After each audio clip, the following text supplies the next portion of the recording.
یہ 30 سال سے جو ملک کو لوٹ رہے ہیں، جن کے پیسے باہر پڑے ہیں، جو کہ اربوں کھربوں پتی بن گئے ہیں جبکہ ملک مقروض ہو گیا ہے، یہ سارے جو آج اوپر بیٹھے ہوئے ہیں ان کو فائدہ ہوا ہے. اور ان کو فائدہ کس نے کروایا؟ ملک کی اسٹیبلشمنٹ نے. اور انہوں نے کامیابی سے اسٹیبلشمنٹ کو استعمال کیا، اور انہوں نے اس اسٹیبلشمنٹ کو ان کے ساتھ مل کے سازش کی. یہ سازش کبھی نہ ہوتی جب یہ دونوں مل کے نہ کرتے. اور بہت بڑی سازش ہمارے سے نہیں ہوئی، پاکستان سے ہوئی ہے. اب میں آپ کو بتاؤں سازش ہوئی کیسے.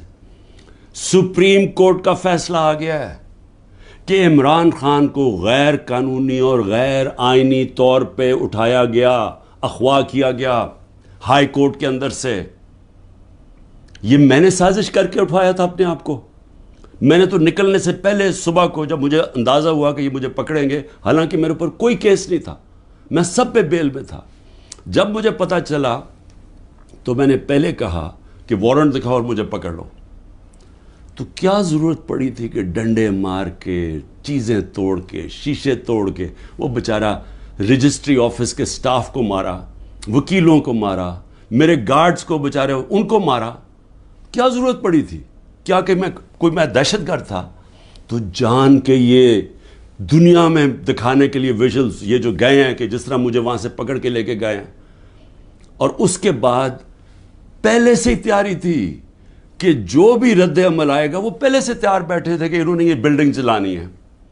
اور میں انشاءاللہ جس دن انڈیپینڈنٹ انویسٹیگیشن ہوئی میں ثابت کروں گا. عسکری ٹاورز کا ایک گواہ ہے، اور کوئی پتہ نہیں وہ ویگو ڈالا وہاں پہنچ جائے اور اس کو اٹھا کے لے جائے. اس کی پوری ریکارڈنگ ہے کہ وہاں کیا ہوا تھا. وہ کوئی تحریک انصاف نہیں تھی جب عسکری ٹاور چلایا گیا.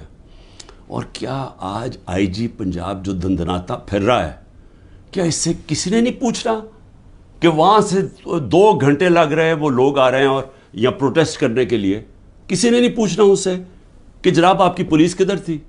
ساری جگہ تو ٹیئر گیسنگ کر رہے تھے، ساری جگہ تو کھڑی تھی، ادھر کیوں نہیں گئی؟ اور کدھر گیا وہ سی سی ٹی وی کیمرہ؟ کیوں نہیں اس کی فوٹیج آئی سب کے سامنے؟ کیوں نہیں انڈیپینڈنٹ انکوائری ہوئی؟ کور کمانڈر گھر کی سازش تھی، اور انشاءاللہ یہ سازش آئے گی سامنے جب ہمارا موقف سنا جائے گا. میں نے انکوائری والوں کو بھی کہا جج دونوں طرف سن کے فیصلے کرتا ہے، ون سائیڈڈ فیصلے نہیں کرتا کہ ایک جج جوری ایکسیکیوشنر جناب آپ ہی فیصلہ کر لیں کہ جی یہی انہوں نے کیا اور ان کو پکڑ کے مارنا شروع کر دو، پکڑ کے لو اور ملٹری کورٹس بنا دو تاکہ کچھ چیز نکلے ہی نہ، جسے مرضی سزا دے دو. تو میری اپنی قوم سے جو میں آج کہنا چاہتا تھا وہ یہ کہ اس کو جس طرح استعمال کیا گیا، یہ نہیں کہ انہوں نے تحریک انصاف کو پلان کر کے ختم کرنے کی کوشش کی ہے، یہ ہماری ڈیموکریسی ختم کر رہے ہیں. مجھے جو آج سوالوں سے چیز سامنے آئی وہ کیا تھی؟ مجھے کہتے جی آپ کے لوگ کیوں گئے وہاں، کنٹونمنٹ میں کیوں گئے، تو فلانی جگہ کیوں گئے، آپ نے پہلے سے تیار کیا ہوا تھا. میں نے ان سے پوچھا کہ جب مجھے کمانڈو ایکشن سے اٹھایا جا رہا ہے وہاں تو کدھر جانا تھا لوگوں نے پروٹیسٹ کرنے؟ تو اس کی باتوں سے مجھے یہ لگا کہ آپ کو پرامن احتجاج کرنے کی اجازت نہیں ہے کہیں جی ایچ کیو کے سامنے یا کنٹونمنٹ کے سامنے. مجھے بتائیں آئین میں کدھر لکھا ہوا ہے؟ کہیں آئین میں لکھا ہوا ہے تو میں مانوں کہ میں نے قانون توڑا ہے. آئین میں لکھا ہوا ہے کہ آپ کا حق ہے، ہر پاکستانی کا حق ہے کہ جب ناانصافی ہو، سمجھ لیں ناانصافی کے خلاف آپ پروٹیسٹ کر سکتے ہیں پرامن طور پہ. یہ آپ کا آئین کا حصہ ہے. اور ناانصافی ہوئی تھی، سپریم کورٹ نے کہا کہ ناانصافی ہوئی ہے. سپریم کورٹ نے اپنے فیصلے میں کہا ہے کہ غیر آئینی اور غیر قانونی طور پہ عمران خان کو اٹھایا گیا. اور پھر جس طرح ذلیل کر کے مجھے اٹھایا گیا، تو کیا یہ بھیڑ بکریاں تھیں؟ یہ تحریک انصاف کے جو لوگ تھے وہ بھیڑ بکریاں تھیں، چپ کر کے بیٹھ جاتی؟ کیا انہوں نے غلط کیا تھا کہ اگر وہ پرامن احتجاج کے لیے نکلے تھے؟ جی وہ جو جیو فینسنگ میں وہاں بھی پہنچ گیا نا، وہ بھی ساروں کو جیلوں میں ڈال دیا.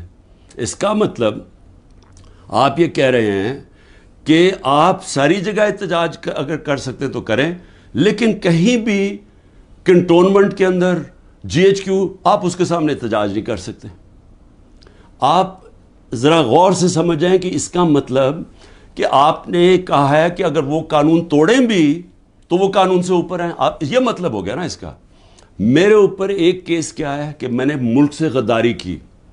ملک سے کیا غداری کی کہ جنرل فیصل نصیر کو میں نے کہہ دیا ڈرٹی ہیری, اور میں نے اس کو کہا کہ یہ ذمہ دار ہے میرے قتل کا کرنے کی کوشش پہ. اس کو کہا جی آپ نے ملک سے غداری کر دی. اس کو ملک سے غداری کہہ رہے ہیں.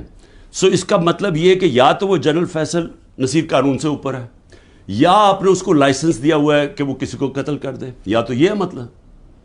اور یا یہ کہ ہماری جرت کیسے پڑی, کہ ہم کوئی کمی ہے اس ملک میں, کیا ہماری کوئی حیثیت ہی نہیں ہے کہ میں اپنی ایف آئی آر نہیں کٹوا سکتا جو میرا ملک کا قانون مجھے حق دیتا ہے. بھئی مجھے سے وہ پہلی جے آئی ٹی میں پوچھتے جی خان صاحب آپ کے پاس پروف کون سے تھے کہ یہ فیصل نصیر نے کروایا. میں نے کہا آپ نے جو کوئٹہ میں 4 گھنٹے جو وہ قتل ہوا ہے وکیل, اس کے اوپر تفتیش کی تھی, کوئی ثبوت ملے تھے جب میرے اوپر 302 کا قتل کا پرچہ ڈال دیا؟ کیا جب ضلع شاہ جب مرا تھا تو 3 دن میرے اوپر 302 جب قتل کا پرچہ لگایا تھا, آپ نے تفتیش کی تھی؟ تو جب ایف آئی آر کا مطلب ہوتا ہے